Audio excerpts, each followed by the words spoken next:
Баршаңызға қайырлы күн. Бүгін витаминге толы салат дайындаймыз. Арнама қош келдіңіздер. Ең алдымен бізге 2 үлкен қызылша, 1 горошек, 2 сарымсақ керек болады және 5-6 қасық майонез. Қызылшаны видеодағыдай көрсетілгендей кубик етіп турап аламыз. Міне осындай табаққа салып, үстіне горошек себеміз. Одан кейін үкіштен 2 сарымсақты өткізіп аламыз.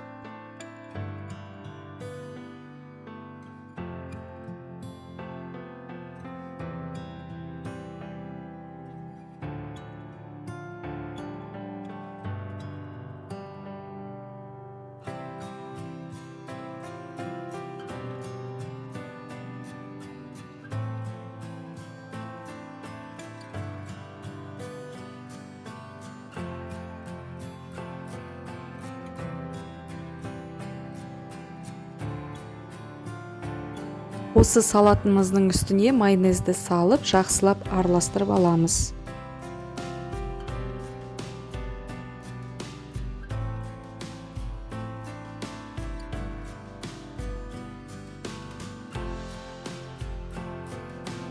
Енді салатымызды үстелге ұсына берсеңіздер болады. Егер салатым ұнап жатса, арнама тіркеліп қойуды ұмытпаңыздар.